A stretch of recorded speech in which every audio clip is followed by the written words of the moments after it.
ಏನು ಮಾಡ್ತಿದ್ದೀರಾ aunty? Iron ಮಾಡ್ತಿದ್ದೀನಿ ಕಣ.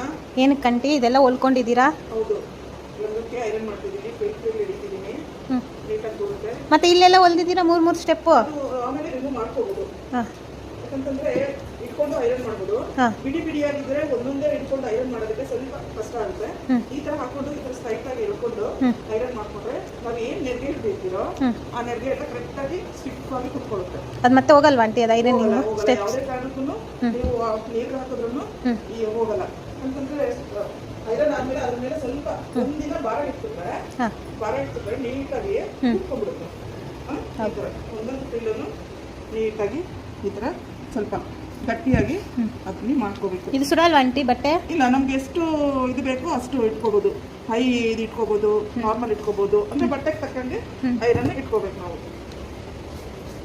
ನೋಡಿ, ಇಲ್ಲಿ ಮೊದಲು ಕೆಳಗಡೆ ಈ ಫ್ರಿಲ್ ಇದೆಯಲ್ಲ, ಫ್ರಿಲ್ ಹತ್ರ ಈ ತರ ಸಮ ಮಾಡ್ಕೋಬೇಕು. ಆಲ್ರೆಡಿ ನಾನು ಒಂದು ಸ್ಟಿಚ್ ಮಾಡ್ಕೊಂಡಿದ್ದೀನಿ.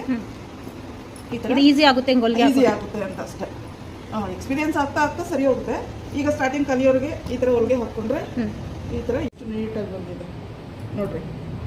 ಇಲ್ಲಿ ನೋಡಿ, ಈ ತರ ಕುತ್ಕೊಳ್ಳುತ್ತೆ, ಫಿನಿಶಿಂಗ್ ಬರುತ್ತೆ. ಮತ್ತೆ ಮೇಲ್ಗಡೆ ಈ ತರ ಬರುತ್ತೆ. ಅವಾಗ ಕ್ಯಾನ್ ಎಲ್ಲ ಕೊಡ್ತೀವಲ್ವಾ, ಅವಾಗ ಆರಾಮಾಗಿ ಅಷ್ಟೊಂದು ಇರಲ್ಲ. ಕ್ಯಾನ್ ಎಲ್ಲ ಕೊಟ್ಬಿಟ್ಟು ನಾವು ಐರನ್ ಮಾಡ್ತೀವಿ ಅಂದ್ರೆ ಅದು ಆಗಲ್ಲ. ಫಸ್ಟ್ ಐರನ್ ಮಾಡ್ಕೊಂಡು ಆಮೇಲೆ ನಾವು ಸೊಂಟದ ಪಟ್ಟಿನ ರೆಡಿ ಮಾಡ್ಕೋಬೇಕು.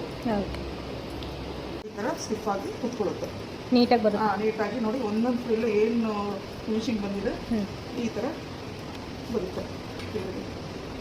ನೋಡಿ ಕೆಳಗಡೆ ನೋಡಿ, ನೋಡ್ರಾ? ಇದು ಯಾವುದೇ ಕಾರಣಕ್ಕೂ ಇದು ಹೋಗಲ್ಲ, ಐರನ್ ಹೋಗಲ್ಲ. ತುಂಬಾ ಚೆನ್ನಾಗಿರುತ್ತೆ, ಚೆನ್ನಾಗಿ ಬಂದಿದೆ ಅಂತೆ. ಇನ್ನೂ ಇದೆ ಸ್ವಲ್ಪ ಕೆಲಸ. ಫಿನಿಶಿಂಗ್ ಎಲ್ಲ ಆದಮೇಲೆ ನಾವು ಒಂದು ವಿಡಿಯೋ ಮಾಡಿ ಹಾಕ್ತೀವಿ, ಅವಾಗ ಗೊತ್ತಾಗುತ್ತೆ.